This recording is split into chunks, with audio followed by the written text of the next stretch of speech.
नमस्कार दर्शकों। हनुमान जी की इस फोटो को खींचने वाले का पूरा परिवार खत्म हो गया। ये हनुमान जी की असली फोटो मानी जाती है और लोग इस पर पूरा ट्रस्ट भी करते हैं।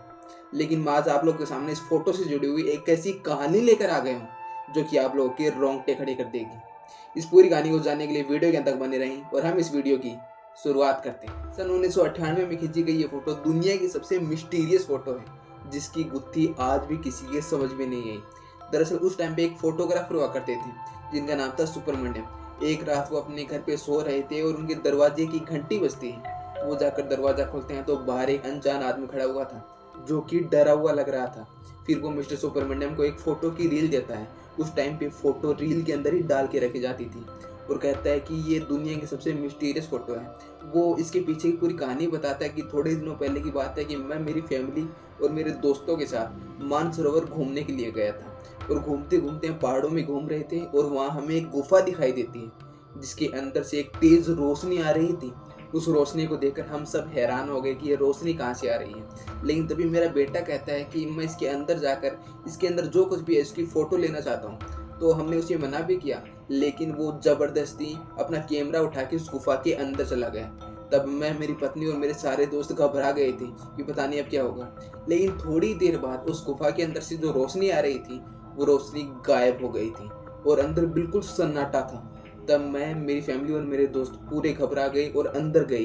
अंदर जाकर देखा तो बिल्कुल अंधेरा था और गुफा भी पूरी तरह से नॉर्मल दिख रही थी।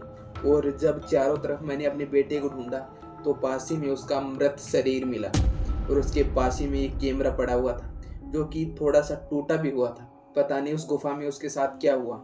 शायद उस गुफा में उसने कुछ ऐसी ऊर्जा देख ली, ऐसी शक्ति देख ली जिसको उसका शरीर सहन ही नहीं कर पाया और वो मर गया। लेकिन इस फोटो में शायद वो ऊर्जा कैद है, इसलिए आप इस फोटो को प्रिंट करके रखिए और मैं थोड़े ही दिनों के अंदर वापस आऊँगा इसे लेने के लिए। ऐसा कहकर वो अजनबी आदमी वहाँ से चला जाता है। मिस्टर सुब्रमण्यम भी सोचते हैं ये पता नहीं क्या हो सकता है इस फोटो के अंदर। तो वो अपने एक दोस्त के साथ मिलकर उस फोटो को प्रिंट करने लगते हैं। जब वो उस फोटो को प्रिंट कर रहे थे तब उन्हें पता चला कि इस फोटो के अंदर बहुत ही तेज रोशनी है जो कि ढंग से दिखाई भी नहीं दे रही। लेकिन काफ़ी देर मेहनत करने के बाद, उस फोटो की ब्राइटनेस कम करने के बाद फाइनली वो फोटो निकलकर सामने आती है जो थी ये फोटो। जब मिस्टर सुब्रमण्यम और उनके दोस्त इस फोटो को देखते हैं तो वो देखते हैं कि यार इसमें तो हनुमान जी हैं जो कि संस्कृत की कोई किताब पढ़ रहे हैं। तब उन्हें काफ़ी ज़्यादा गुस्सा आता है। वो ये सोचते हैं कि ज़रूर वो आदमी हमारे साथ मजाक कर रहा था, ये एक झूठी फोटो है जो कि हम तक पहुंचाई गई है, ज़रूर उसने हमारे साथ मजाक किया है। तो वो काफ़ी ज़्यादा गुस्सा होकर अपने घर चले जाते हैं और सोचते हैं कि जैसे ही वो फ़ोटो लेने के लिए आएगा उसे डांट लगाऊंगा। और फाइनली कुछ दिनों के बाद वो अनजान आदमी मिस्टर सुब्रमण्यम के पास आता है वो फ़ोटो लेने के लिए। तभी मिस्टर सुब्रमण्यम उसे काफ़ी भला बुरा कहते हैं कि तुमने किसी को भी हनुमान जी बनाकर वहाँ बिठा दिया और उसकी फ़ोटो ले ली और मेरे पास आकर ये सारी झूठी कहानी बता दी। तब वो अनजान आदमी रोने लगता है और वो कहता है कि मेरा ये वाला गाँव है, यहाँ मेरी पत्नी है, आज भी मेरा परिवार है। अगर आपको विश्वास नहीं होता तो आप वहाँ जाके पूछ सकते हैं। और ये देखिए मेरे बेटे की फ़ोटो जो कि कई दिनों पहले मर चुका है, ये सारी सच्ची कहानी है। तब मिस्टर सुब्रमण्यम भी सोच में पड़ जाते हैं और उस फोटो के कुछ प्रिंट्स उसे दे देते हैं।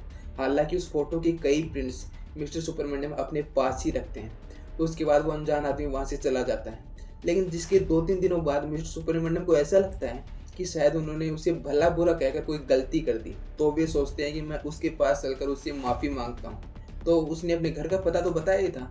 तो मिस्टर सुब्रमण्यम उसके गाँव, उसके घर पे पहुँचते हैं। जब उसके घर पे जाते हैं तो वहाँ पे उसकी पत्नी थी। वो कहती है कि मेरा बेटा तो काफ़ी टाइम पहले ही मर चुका था और मेरे पति भी 3-4 दिनों से लापता हैं। वो जब से घर से गए हैं घर वापस ही नहीं आए। ये देखकर मिस्टर सुब्रमण्यम पूरा शॉक हो जाते हैं। और तब उस आदमी की पत्नी कहती है कि हमने पुलिस में एफआईआर भी दर्ज करवाई लेकिन मेरे पति कहीं नहीं मिले। ये सुनने के बाद मिस्टर सुब्रमण्यम वापस अपने घर आ जाते हैं। लेकिन कई दिनों बाद वो ये सोचते हैं कि शायद उसकी पत्नी को कुछ पैसों वगैरह की अगर कुछ ज़रूरत हो तो मैं उसे कुछ पैसे दे सकता हूँ। तो यही चीज़ पूछने के लिए वो वापस उस आदमी के गांव जाते हैं। जब उसके गांव जाते हैं तो वहाँ के लोगों से पता चलता है कि उस आदमी की पत्नी की डेथ हो चुकी है, वो भी अब दुनिया में नहीं रही। उसका बेटा तो बहुत पहले ही ख़त्म हो चुका था और उसका पिता जो कि कई दिनों से लापता था और उसकी माँ की भी डेथ हो चुकी थी, यानी कि उसकी पूरी फैमिली ही ख़त्म हो गई। और उसके बाद ये फ़ोटो धीरे धीरे करके इंटरनेट पर वायरल हो गई और लोगों का मानना था कि ये हनुमान जी की असली फोटो है और उस लड़के ने हनुमान जी को देख लिया था, इसलिए उसके साथ ये हो गया क्योंकि वो हनुमान जी की शक्ति को, उनकी ऊर्जा को सहन ही नहीं कर पाया। मुझे नहीं पता कि हनुमान जी की असली फोटो है भी या नहीं, लेकिन ये जरूर कह सकता हूँ कि ये दुनिया की सबसे मिस्टीरियस फोटो जरूर है जिसकी गुत्थी कोई नहीं समझ पाया। उम्मीद करता हूँ कि अगर वीडियो पसंद आई है या फिर कुछ अच्छा जानने को मिला है तो वीडियो को लाइक जरूर से कर देना। और अगर आपको भी हॉरर स्टोरी मिस्टीरियस वीडियो देखना पसंद है तो इस चैनल को सब्सक्राइब कर लो और पास में बेल आइकन को ऑल कर दो, क्योंकि इस चैनल पर मैं हर रोज horror story mysterious video topic लेकर आता रहता हूँ। और अगर आपके पास भी कोई कहानी या कोई टॉपिक है तो इंस्टा के लिंक इस वीडियो के डिस्क्रिप्शन बॉक्स में मौजूद है, सीधा क्लिक करिए भाई पहुंच जाएगी और डीएम कीजिए। हो सकता है कि मेरी अगली वीडियो आपकी कहानी या टॉपिक पे बन रही हो। और हम मिलते हैं इसकी नेक्स्ट वीडियो किसी नए टॉपिक के साथ में, तब तक के लिए जय बजरंगबली।